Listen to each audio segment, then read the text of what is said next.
What's up, everyone? It's your boy, the Gaming Ninja, and today we have Level Art again. Other than that, let's get to the video. So this first one I'm going to react to is called The Honeymoon, which it's a Vacation Stories anime. For this one, we'll probably be reacting to possibly maybe the same thing like last time, 8 episodes in, especially Pizza Delivery Stories 2, Trick or Treat, Scary Hallucinations, Vicious Stories, probably not that because there's a bunch of renditions around it.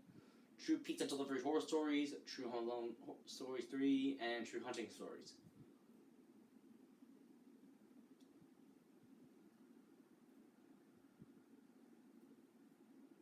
Me and my wife were on our honeymoon. Oh, a honeymoon.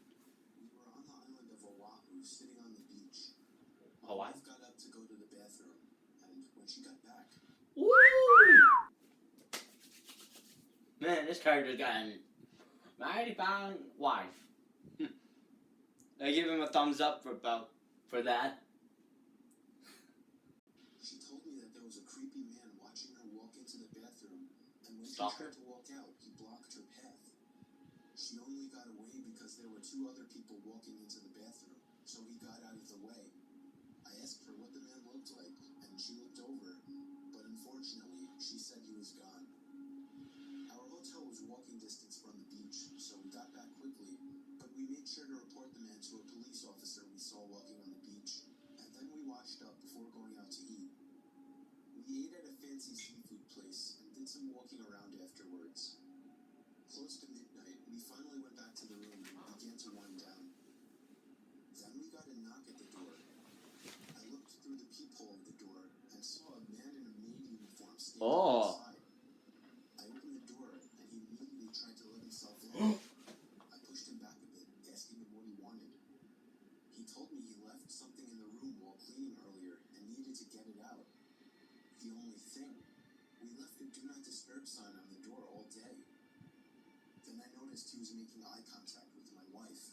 Oh, that's sus. Very sus. Very sus. My wife then screamed, "That's the man." I didn't understand at first, but it was too late for that. The man had already lunged at me, holding my throat with one hand while reaching behind himself with another.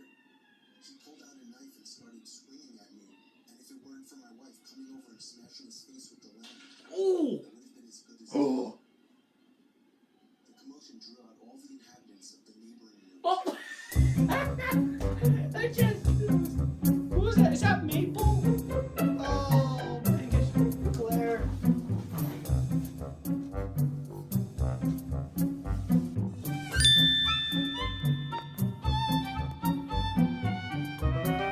That's probably gotta do for now. Is that... What's her name? Mabel from Curse the Cowardly Dog. That's literally her. Can't believe I actually noticed that. One of the women started freaking out and screaming, making the situation worse. We called the police, and so did the hotel. It turned into a huge, horrible scene, but we were just happy to be alive. We were questioned when the police arrived, and some of the other people around us claimed to have witnessed it all. We still don't know what kind of intentions this guy had, but if I had to guess, I would say he wanted to get to my wife. He must have been one very dumb person to think he would get away with something like this in such a public building.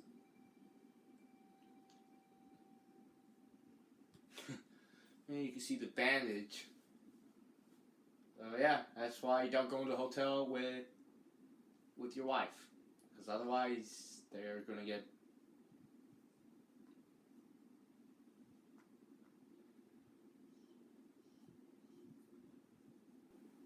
So the second animation we're going to react to is called Late Night Delivery, and this is the second pizza delivery story. After this is the third one, I think.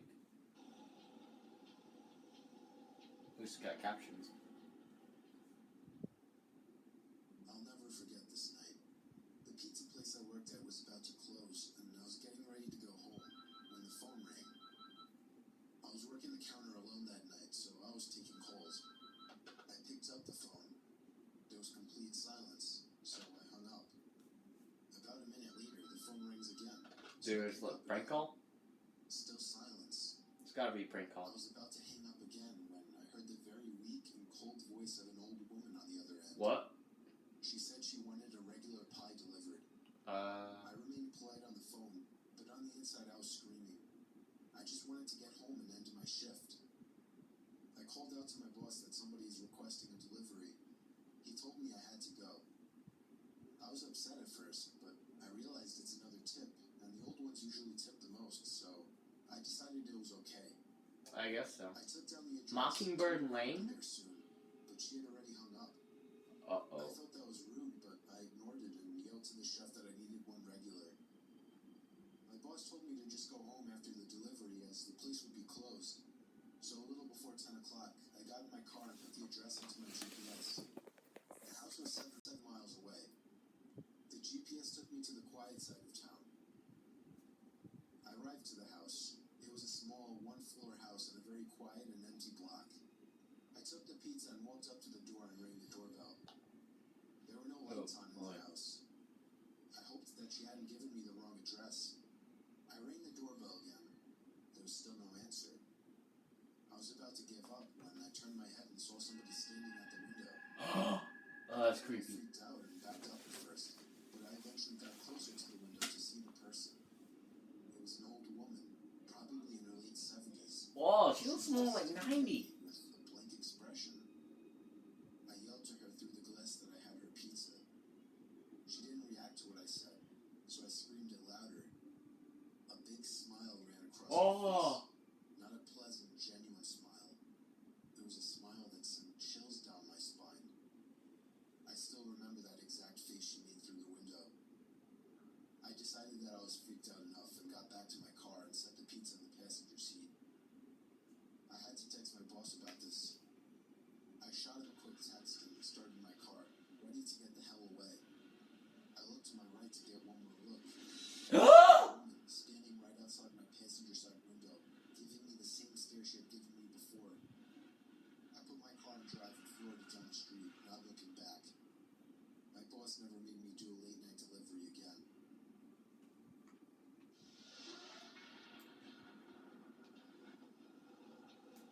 Dude, that is so creepy. Maybe it was some sort of crazy woman? I don't know. That creeped me out so badly. Now let's go to Trick or Treat Stories Animated. It was Halloween night of 2007, freshman year in high school. 2007? I was with my friends, Ivan, Ryan, and Jesse. Iron Ryan We Jesse. all dressed as the Super Mario I can see characters. that. I was a Luigi since I was the second tallest. Ivan was Mario since he's short and buff. Not that Mario is buff. Jesse was Waluigi because he's freakishly tall and skinny. And Ryan was Wario because he's just really fat. I pretty much sums up Wario City. He's a fat, squatty, chubby boy. I mean, you can't argue. Wario is a fat boy, a big boy, and I guess this kind of matches up. So they were the perfect group costumes for us. We live in a very non-congested suburban neighborhood with a decent amount of space in between houses. On Halloween, that's the worst thing ever. Less bang for your buck.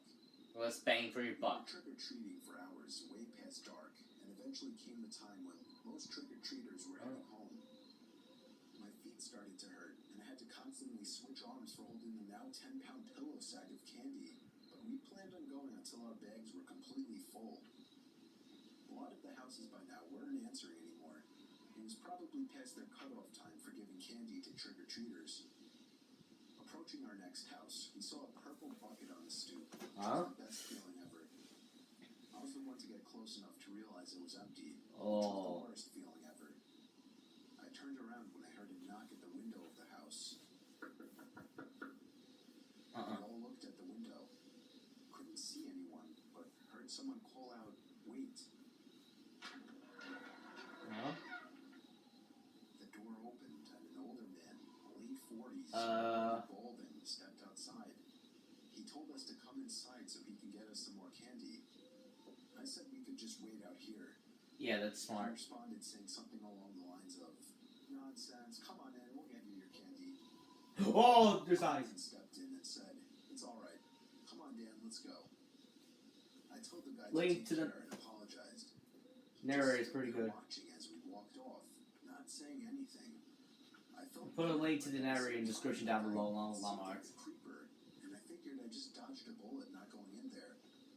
Yeah. If the story ended there, it wouldn't be scary. So of course, it didn't end there. Oh, good. We skipped a few of the guys' neighboring houses just to get further away and continued on with our business. We were walking. Oh, what is that? Reserve now, so there weren't many houses around us. At this point, we were now walking back closer to Jesse's house. I noticed Ryan had stopped walking, and I turned around. Nature to see preserve. He said All he that. heard someone moving from behind the trees in the preserve. Now this was before everyone's phones had flashlights, so we couldn't just go searching. Oh, for before something. iPhone. Besides, we were just telling Ryan that it must have been a raccoon or something. I No. think this is a bit of a cliche, but when things like this happen in real life, you always assume the more logical possibility. It's just natural. Why would we assume we were being followed? I had to put my arm around Ryan's shoulder and nudge him forward. Ways down the street, me and Ivan picked up on the sound as well. When we all stopped, the sounds of the footsteps from beyond the trees stopped as well. And now? Ivan yelled at the obvious stalker to go away, or we would beat the shit out of them. Oh. I knew he was just bluffing, though. I could hear the earnestness in his voice. The snap of a twig from beyond the trees triggered a fight-or-flight response in all of us. Me, Jesse, and Ryan all ran for it. Ivan was at first charging to attack, but he quickly followed after realizing we had all taken off. We ran down the dark street, and we all noticed the sounds of at least 2 or 3 pairs of footsteps crushing the twigs and leaves in the woods. We banked it hard right down Jesse Street when it finally came up, and ran straight for his backyard, entering his house through the back door.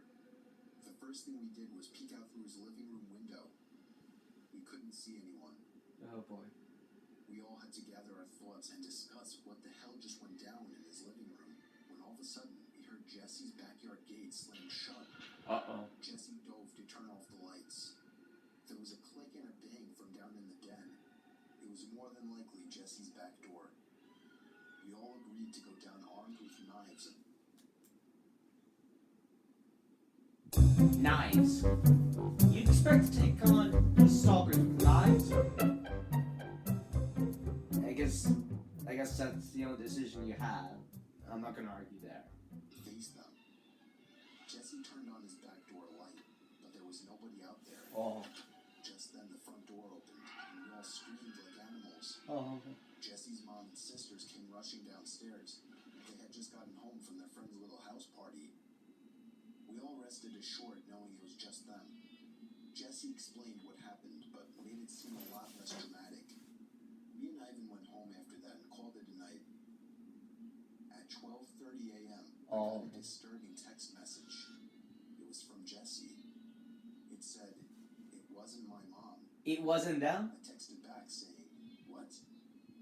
He responded back quickly, saying, "It wasn't my mom in the backyard." My fingers slammed the buttons on my phone, responding back, "What do you mean?" There was a long pause before he finally told me that his mom and sisters said they never went in the backyard. I So told him to something immediately check was in the backyard backyard. from his upper deck. He had already done just that. He also told his mom everything, and she had already called the police. They didn't find anyone back there, but Jesse did mention the guy who invited us in while trick-or-treating. Nothing ever became of Nope. We got Jeff Slenderman and who are Ivan and Dan supposed to be? Is Dan supposed to be Link.exe or something? Maybe. And nothing ever happened at Jesse's house again after that one Halloween. Wait, what's night. with that pumpkin? Oh! Happy Halloween! Well, I can agree. It was a Halloween special. Pretty spooky one of that too. Hallucination. You can see some weird.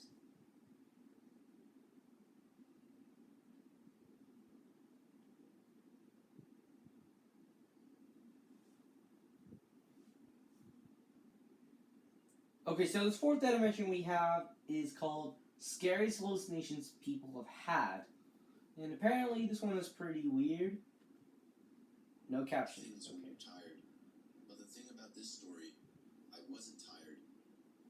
Me and the family were on vacation to some resort in a very rural area of Pennsylvania to make the setting Pennsylvania? creepier. There weren't many young people there for me and my brothers to hang out with. It seemed like more of an adult resort. But then one day when I was walking outside of the main lodge of the resort, I for some reason looked up to a window on the second floor and saw a teenage girl looking down at me. From that distance, she looked kind of cute, so I gave her a wave. But she didn't show any sign of reaction, so I just moved on. However, later that same day, I was so bored that I was sitting on the swing set at the little playground of the resort, and that's when I saw the same girl again. She was The a fog. little ways away from me, down past the playground, close to the tree line, and she was just standing there staring at me. Being a teenage guy, my hormones controlled my body, and so I got off the swing and began walking over to her. Wait, you gonna try to flirt with a ghost?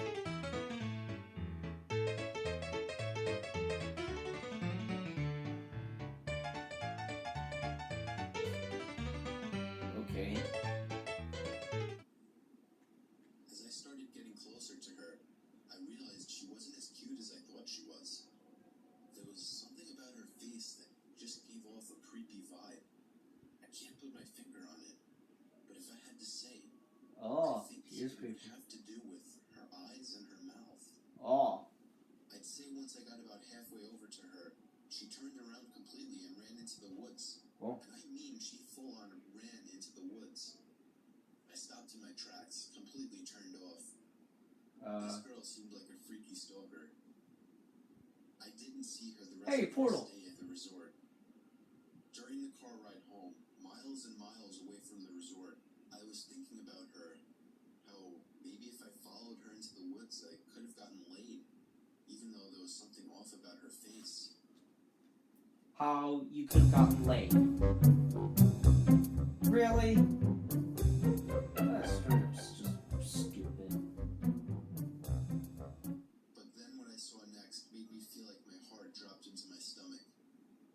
Looking down ahead, I saw the same girl standing by the tree line on the side of the highway. Oh. As we sped past her, I saw her head turn so that she was always looking right at me, even through the tinted minivan windows. I asked my parents if they saw her, and they just responded, "Saw who?" Soon afterwards, I accepted that it was all in my head, and that the girl was never even there. Wait. So that was someone. That was only something he saw? I can see why it's hallucinations. I can see why. Alright, fifth animation called Daryl's Pond, part of Fish and Stories Animated. And apparently there's not many fish stories like this, so...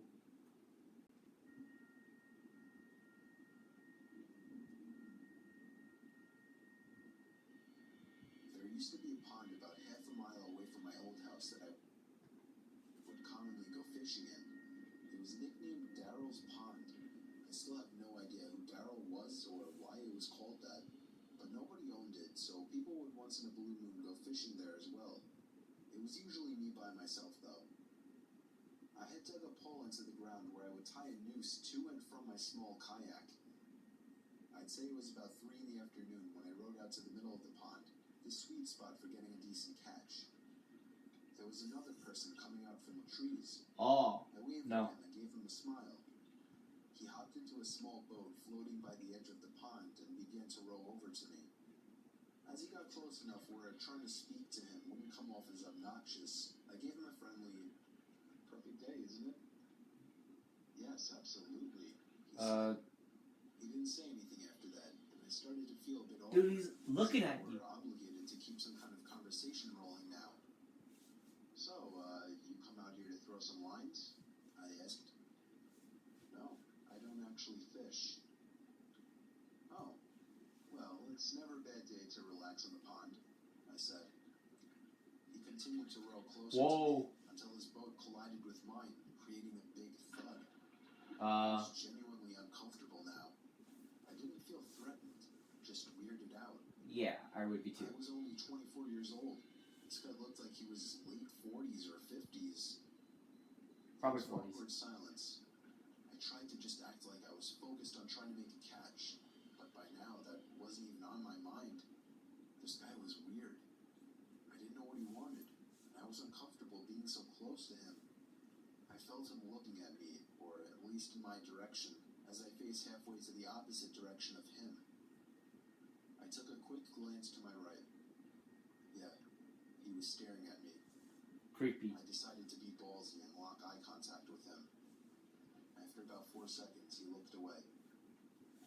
So, where are you from? I asked him. Up there. He pointed behind himself in the direction of the woodsy hill leading past the dirt. Yeah. Weird hobo. You live by Suffolk? I asked. No, I'm not, he said. What made you decide to come out here? I said. Why not? I continued to try and uncomfortably fill the awkward silences that kept coming up. His responses were dry. He didn't contribute anything to what was barely a conversation. Yeah. He just sat there not doing anything with half a smile on his face, looking either at me or in my general direction throughout. I was creeped out. My heart was racing at this point. I'd go as far as saying that I was nervous for my life. We were surrounded by trees in all directions in the middle of the pond. I started to row a bit closer to land, but in a very low-key kind of way, trying to play it off as me just trying to find a better spot to find some fish. I was horrified when I saw he was following me. What a great day, huh?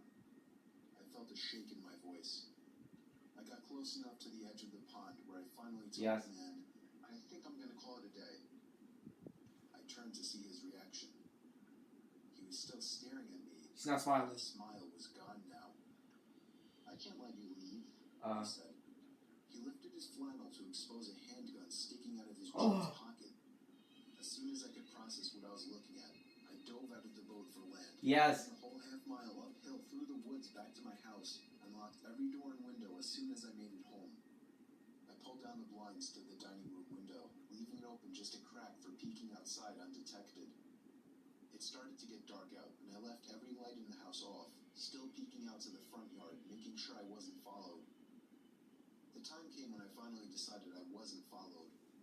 I realize now, like you, that not calling the police immediately was a huge mistake. I kept my bedroom windows open to let the room air out.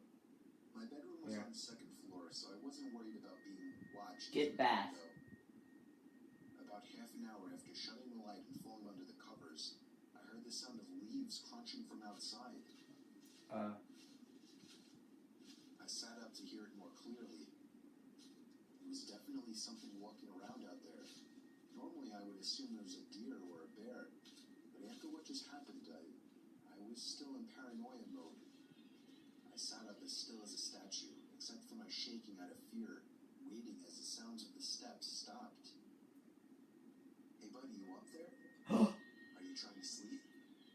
Sorry, I didn't mean to wake you. I felt like 100 pounds just How would he follow into him? my chest. It was the same voice. I knew it right away. I didn't make a sound. I crept out of the room, quietly downstairs to the kitchen, and grabbed the phone, practically crawling on my way out to avoid being seen through the open blinds. I called 911 like I should have earlier, in the temporary safety of my bedroom. I made sure to whisper into the phone, as I was still hoping that he hadn't yet heard or spotted me. 20 minutes felt like an hour as I sat behind my bed, waiting for the police to arrive in constant fear that I would hear glass breaking from downstairs, or a thud on the back door, or even just a voice again from down below my window outside. The police did a thorough investigation of the property in nearby woods, turning up nothing. They Nothing? suggested I stay with a friend or a family member for a few days. Yes. And so I did. I never heard from or saw the man again, but I still moved a month later. I couldn't deal with the constant fear and paranoia of being watched through my windows. I feel much more comfortable fishing out by the bay now. The bay?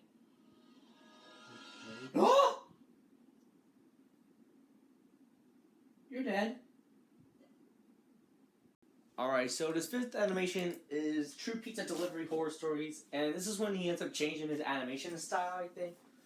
Because if you compare it to the Fisher stories, it's very, I guess, I don't know how to say it, just a little bit more straighter, or something like that. But I might have to cut it short and react to just one more video, because I think my iPad's about to die.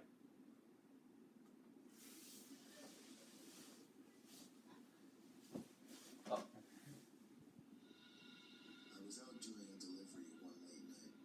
It was probably the longest drive I had ever taken for a pizza delivery. From the pizza place I worked at, it was a 20-minute drive, which isn't too crazy out where I live. Mario's Pizza. Plus, there 20 minutes or were less. large pies, so I figured it was a party and I would get a much bigger tip. Navigating the dirt roads at night was always annoying, though. I pulled up to the given address. It was some old, sketchy-looking building, literally in the middle of a forest clearing. Yep. There were no cars parked anywhere, or any lights on. I put my car in park and called my boss. I asked him to reread the address at least 3 times to make sure I typed it in right, but that checked out. I could tell he was in a really bitchy mood, and he told me to at least knock on the door and check it out. He would normally get mad if we took back 1 pie, but I was afraid of what he would do if I brought back 4. I was insanely unnerved, but got out anyway and forced myself to the front door of the building. There was no doorbell, so I just knocked really hard. I heard nothing and didn't really expect to hear anything. I was extremely disappointed, not because nobody answered the door, but because I was realizing that it was all a waste of time and gas. But I knocked 1 more time out of desperation. And then began to hear some kind of rustling noises from inside of the building.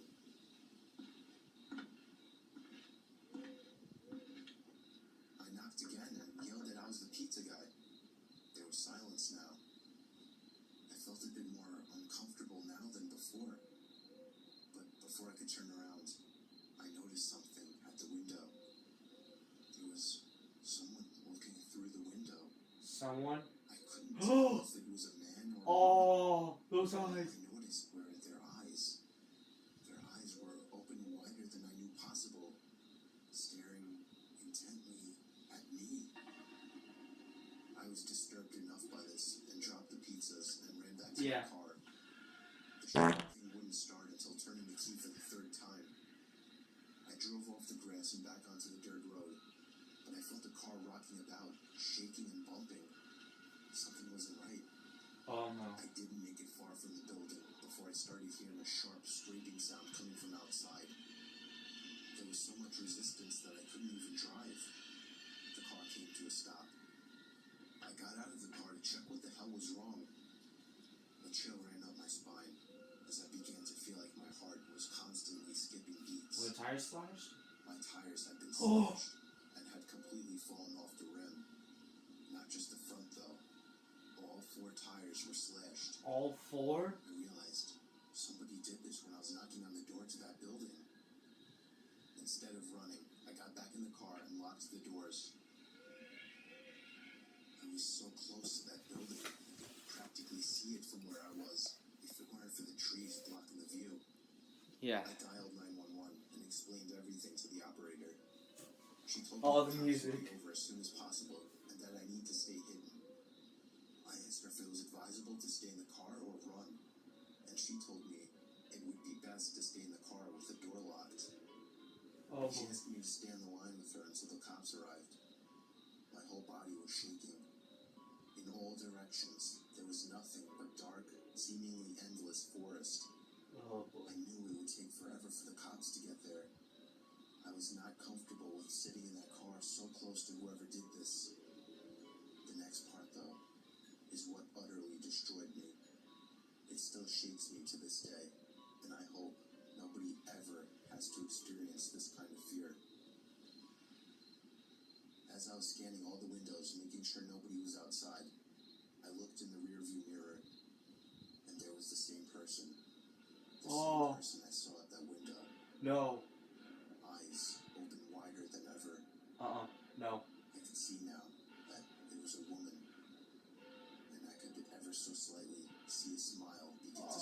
across No, her face. no. I opened my door and full-on sprinted into the woods, not caring how much I would too. I I ran would until I was just out of shitted breath, myself. which didn't take long, and I hid behind a giant log on the ground. I tried to open my door and full-on sprinted into the woods, not caring how much noise I made. I ran until I was out of breath, which didn't take long, and I hid behind a giant log on the ground. I tried to cover my loud breathing with my hands as I waited and waited for what felt like hours until I finally heard sirens in the distance. Yes. I gathered up all the stamina I had left to run all the way back in the direction of the dirt road. Eventually, the glowing red and blue lights came into view, and I had never felt better in my life. They were parked in front of my car, investigating with flashlights. I came out yelling at them like a lunatic to help me. I fell to the floor and started to gag, almost throwing up from running so much. They picked me up and began to question me, to which I explained everything to the best of my ability. One of the two cars drove over to the building, and the two officers began to search the building. Yes. They came back with nothing except for a couple of spiky objects.